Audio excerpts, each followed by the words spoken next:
there, I'm Adriana Salveral, and I'm here to give you, yes you, the history of Virgin Gorda Easter Festival. Now what is Easter Festival, you ask? Well, every springtime, the quaint and quiet island of Virgin Gorda becomes enchanted and turns into the musical city. Persons near and far flock to this island to take part in this tradition that started 50 years ago. In commemorating this golden anniversary, I was able to speak with those who paved the way forward. Rosalaire Gardner, Rupert Ephraim, Bernice Sprauve, and Andy Flax formed the first ever Virgin Gorda Easter Festival Committee in 1967. Here's what they had to say.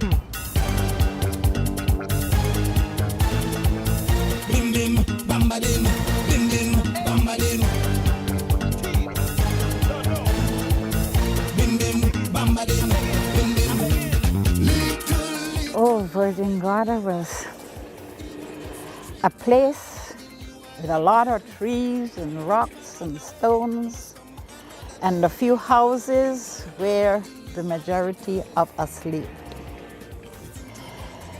We did not have any paved roads at the time. It was just a track, stony most of the path, but we enjoyed it. It was our home and we loved it. First thing, it was not as developed as it is now. To begin with, I live on Craville Road, which starts from Speedy's Corner here. And from Speedy's Corner to this spot had 4 houses on the western side. My first role was the vice president. At that time, the district rep, the late Honorable Hubert Robinson O'Neill, saw it fit due to having so many picnics on the island. People from the U.S. Virgin Islands, Rotom, just name it. They look forward to come to our island paradise on an Easter Monday. The idea came because every Easter Monday, boatloads of visitors from St. Croix, St. Thomas and St. John mainly, used to come to Virgin Gorda for picnics on the beaches every Easter Monday. Well, at my property, I used to have picnics, etc., etc. Boat rides from St. Thomas and that kind of stuff, you know, just partying. But then the volume got big, so I thought it best to move towards a little carnival, a little festival or whatever. How did the church get involved? Well, I don't know exactly on the church getting involved. But I do know that when the thought came, I spoke with a then representative who was Robinson O'Neill. Told him that I think we should get together and have a festival organized, and he wholeheartedly said, yeah, sure, he'll work with it, you know, so get your stuff together. It was the same Mr. O'Neill, right across from here in the community center, chose to hold a public meeting and share with those present the intention and why, as I said before. And it was something that everybody grabbed for. Here, that we would start our own festival. And I tend to believe it was that same night when those of us knitted as a body with Andy Flax as the then president, yours truly was the vice president under a different surname, but still the same person. Bernice Sprauve was the treasurer. Rupert Ephraim was the secretary. And the late Ivy O'Neill, may she rest in peace, she was the public relations. It was exciting at the time, despite the fact that we kept it during the Easter season, and it was a lot of objection from church members being such a holy time because of the sacredness of that period, Holy Week and so forth. But still went along with the idea, and we had all the festivals since then because we couldn't come up with an appropriate time to change it, so we went along with it anyway, despite the objections. Because it was during Holy Week, a few members had, disagreed with the idea, because this was a lot of music and dancing and a lot of carousing and having fun. And then this was Holy Week, a time when we celebrate Jesus' crucifixion and resurrection and things like that. So that was why they objected, but other than that, it wasn't a problem with having a festival on Virgin Gorda per se. After we decided to make it a festival, and we got things apart, we started raising funds, having fish fries mostly. We used to have them those days, very rare dances, fish fries, and maybe picnic on the beach to raise funds. And we got quite a lot of support from the community because the businesses used to assist us in sponsoring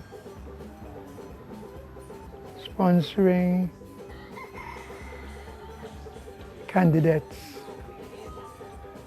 for the Queen Show. In those days, music were limited. With Herman Sprauve, St. Union, coming over here was a part of him with one of the picnics held at one of the local businesses. And as we grew, we had people like Maurice Marcombo. We had the Virgin Flames with Alverson, Vanterpool. That was a family something. And I guess that was some of the main music that I could recall. I know the gun used to come over and help. Gun and his shots from Tatola. I don't think that there were some other bands like the Trends, but they came a little later on, as far as I remember. The village was right below this church. The first festival village was right below. That building wasn't there yet. It was the wooden school, building for school, and the booths were below. And they had volunteers, business people, and some people who were just ordinary villagers, built their booths. And we used to have an early morning tramp. Our tramp used to begin before dawn. We started right here at this spot. And we would tramp from here across the road, down the main road to the wharf, come across the lower part of the main road there, come right back up a big yard, back to the village. By the time we reached here, the sun just had risen. We had no band. We used to use all old instruments. A piece of ground fork, maybe a machete, a biscuit tin, anything that could make a sound. That's what the whole band for the tramp. Anything that could get the sound from. 2 forks to anything that gives the sound, and we tramp pang palang pang padang pang pang pang pang padang, and we tramp all the way down.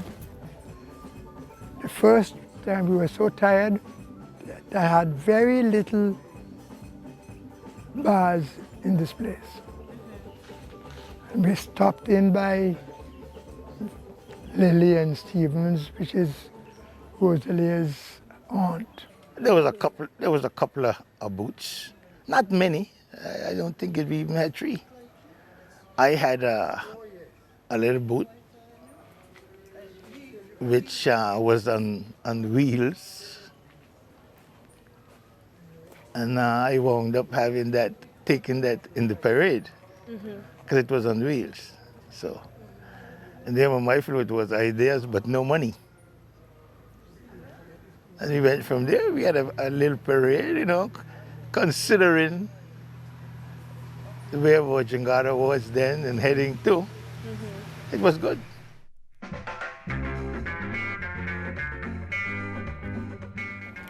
Our boots started, in those days we didn't have restaurants. We call them cook shop. People like my mom place, Thelma's Hideout, or Ocean View, Miss Winifred, and a few others. That's where we started, right on St. Mary's School ground. Did we have challenges? Yes, we did. But thanks to Canon Gibson, he saw the need why we were trying to be together, to create harmony, and to come together as a group. Did he have obstacles? Yes, he did. We had a club for St. Mary's Church called the Unity Club. And Exeria Hope was the president, and she kicked off. And her reason was, in the same area where we would have the village, there was ground by her family cultivation. And she was up against it, but we had Canon Gibson on our side. He was ridiculed by many of the other churches, but he stood ground. During my years and following that, there are few churches, Methodist to be one, on a whole, used to kick against it.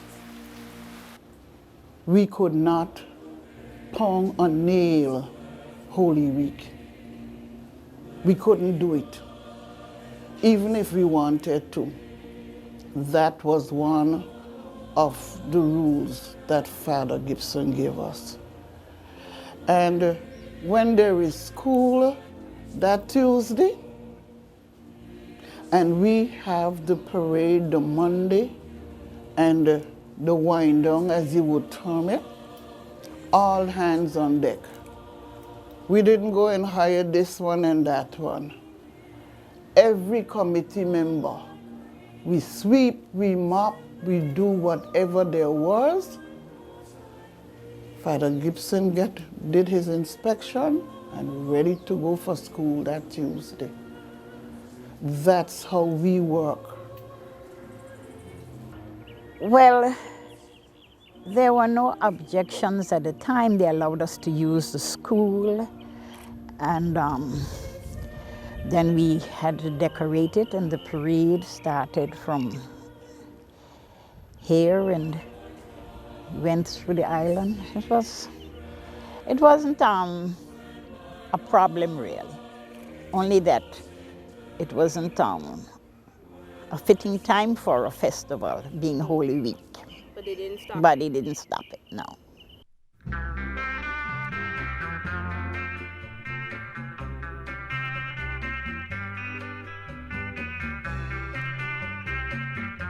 There were a few entries. I can remember especially Mrs. Elaine O'Neill. She always had her one-man troupe in the parade, and she was always very lively and have a lot of fun.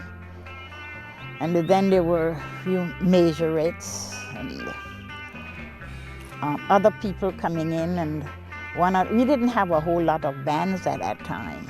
So they were mostly the ones who participated, mostly did it for, more or less free, because we didn't have any big charges, know anything about big charges at the time. It was just a fun thing, mostly. Except that a few, vendors people on the island who had their little cook shops would come and sell a few eats and drinks. Wilkes for sure was one of them. And then you had mutton in all different styles. Curry, goat water, stew. Used to have a lot of pork too. Some corn pork and dumpling here and there. And a variety. The big name for everything though was mainly chicken. So, but here and there they had some, they used to have some turtles, a little everything, just like how it become now. Just that it's a bigger volume, No, one of our main dishes was pea soup, and we did fried fish and fried chicken and Johnny cakes. So, in those days. So describe pea soup for us. Is all regular pea soup we know it today with milk and sugar? Yes, some people did it with milk and sugar, and pigtail or pig mouth and dumplings, and very fine dish.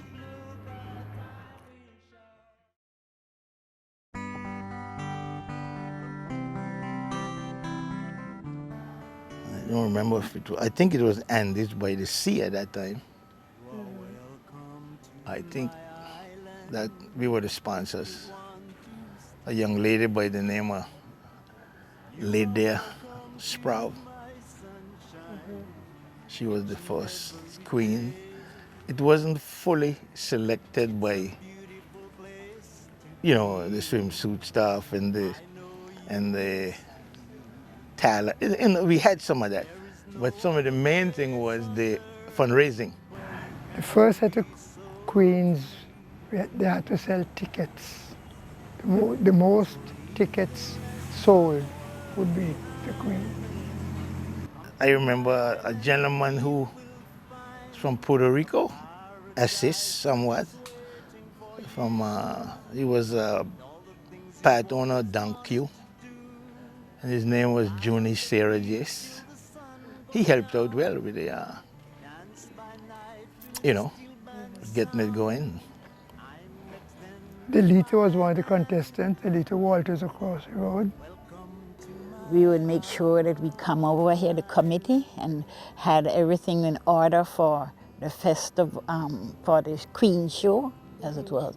In those days we had a few people who we would ask to be judges, who they would judge the performance of the contestants, and then come out. Each one would have their own points, and then they would come together and discuss it and decide a winner. As I look out beyond the sea, it almost makes From Tatola, it would be hard to tell the difference from the different, but you had the boats that did runs here, like the Joan of Arc and the Empress. Who were those owned by?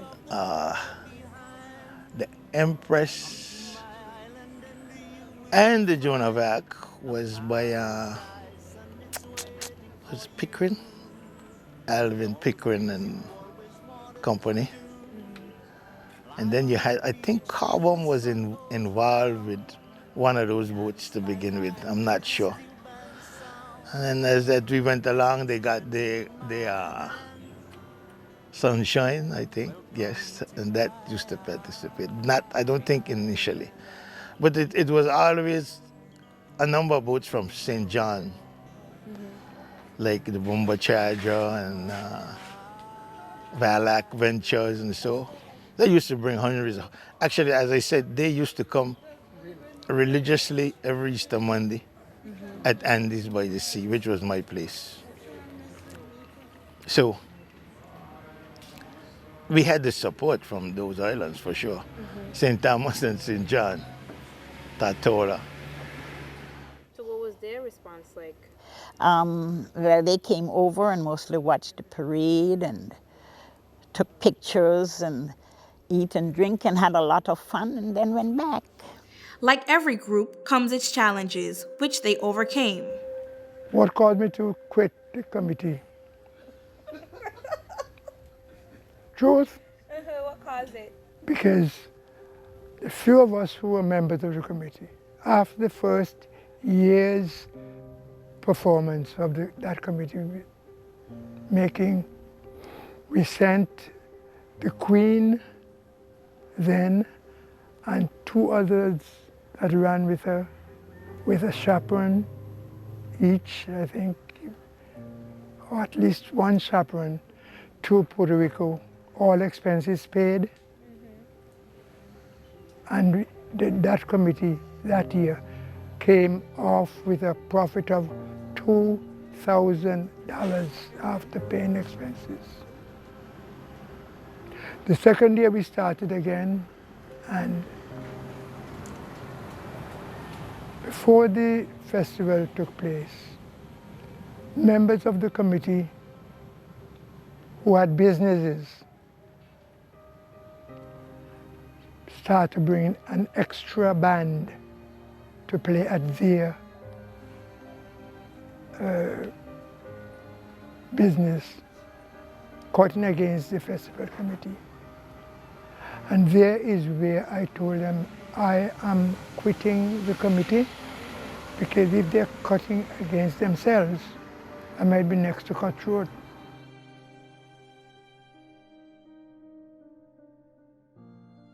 Like Mr. Ephraim said, people with businesses should either be on or off, or be with it or not with it, because conflict of interest, it happened, and it happened then that we were curtailed as a group to facilitate a certain establishment.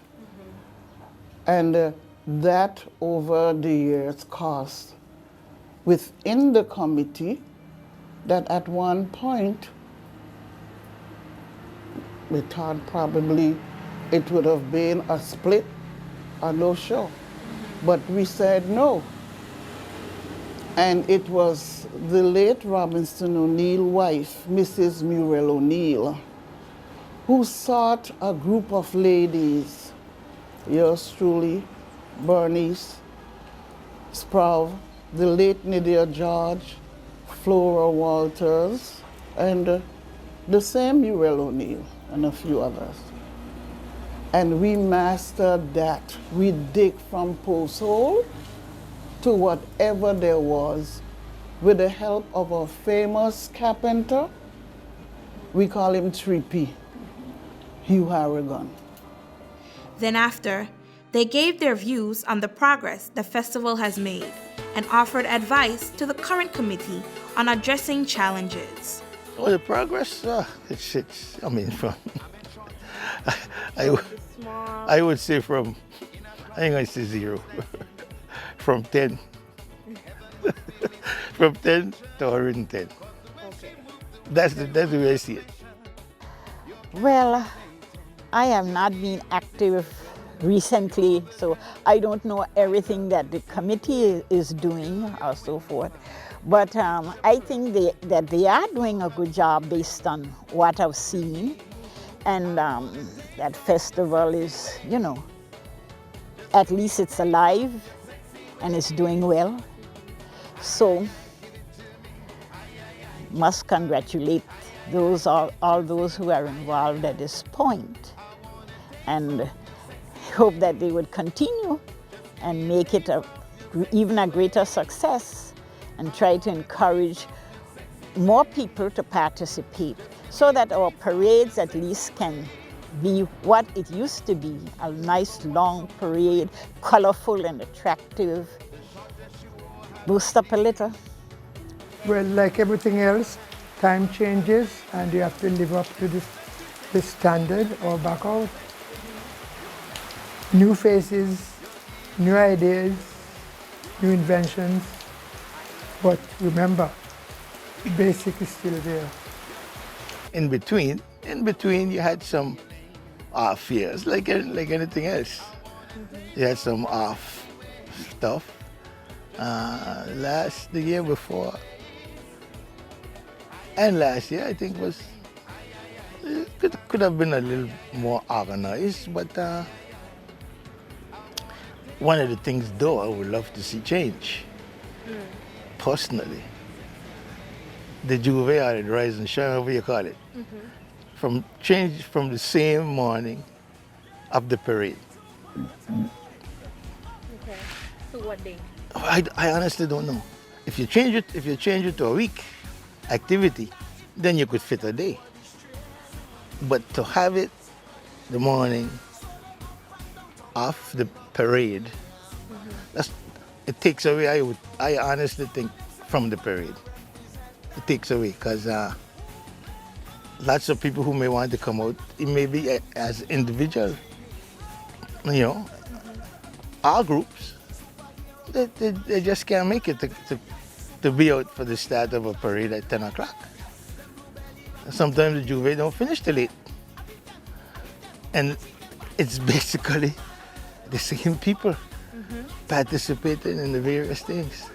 So if I feel it could improve on the Juve and improve on the parade if they were different days. I think it has lost in participation of Virgin Guardians per se, because now we mostly have a lot of strangers who come in, and of course they are welcome to join us and have fun together with us. But for the actual Virgin Guardian and fun day, then we should say, we have lost some of that because some of the people who enjoyed that in those days, they have already passed, and there are others now at my age who is slowing down. But I think that on a whole, it is more strangers now than Virgin Guardians per se. One of the things that I'd like them to do is to get more advice and from people like me, Rosalie, Mrs. Gardner, and other people who were on the founding thing. They could give some idea how we got around to it and make suggestions to improve, because things change, but they have the foundation on which to build, and if the foundation is not strong, everything is going to go to break down. The foundation has been laid and it needs strengthening. Not having people on the committee and still cutting outside. If not them, the relatives, to their knowledge. So they either come off the committee and stick to the relative, or that's why I look at it, only my feelings. People will talk, okay? You just got to be positive, stay strong. Do not be like somebody else. We are unique. We must remain special. Don't even be like Rotong. Let them do their thing how they want to. Let us create harmony and do what we can do for our community, our island. I am one of those who feel the date should not change. It should remain as is. That is the tradition and the reason why it was always for us to be, we are not unified, but we could get there. And this thing about greed, about spreading it out for a week, I think one president tried to do it. And it was a mess. In this economic times, Saturday, Sunday, and Monday are just fine. There is so much we can do with proper planning. Virgin Gorda Easter Festival came about from a simple act of taking a small activity to coming together as a united group, withstanding the challenges and staying triumphant in their purpose. The founding Virgin Gorda Easter Festival Committee left a legacy of greatness and a lasting impression that will forever be a part of Virgin Islands history. I hope that everybody would think positive, keeping it clean, and safe for all visitors and home folks alike. So let's make the 50th a booming success. I would like to say congratulations to everyone, especially those who participate in troops and floats and the music that keep festival going.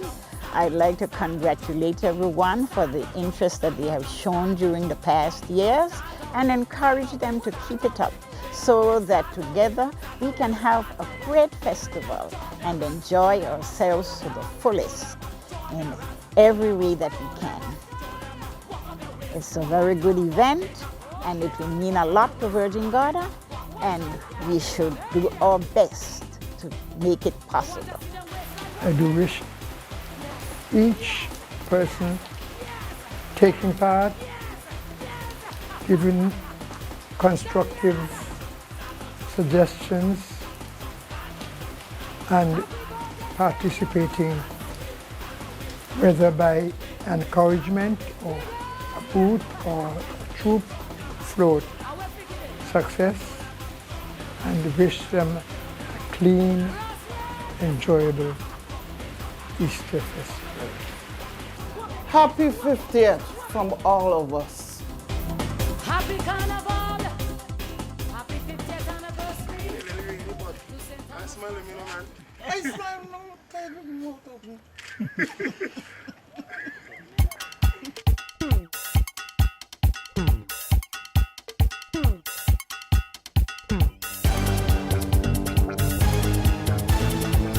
Bim bim, bamba dim, bim bim, bamba dim. Bim bim, bamba dim, bim bim. Little, I'm begging you a little. Even just a trickle, I'm begging you a little. Even if a thief and run away, you must come back another day. Little, I'm begging you a little. Oh, you think you're going to get away? Nah, you're getting it tonight.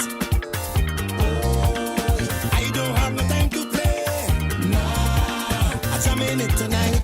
That wine I want it bad, girl. Your body drive me mad, girl. Bringing me to attention. That position. So come and celebrate with us from April 10th to the 17th as we're celebrating it's what I want is, as we're showcasing the pioneers of Easter festivity. I got married when I was 21. And that was, I don't even remember, that was 63, I think. commemorating this golden anniversary, I was able to speak with those who paved the way forward. My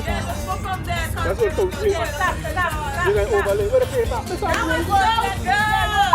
In the back, what is rain? Where you gonna go? The only place where shelter is there. Happy 50th from all of us.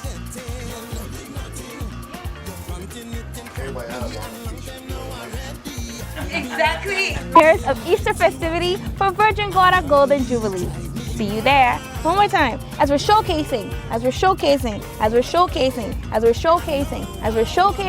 the pioneers of Easter festivity for Virgin Gorda's Golden Jubilee. See you there. I got the first part down.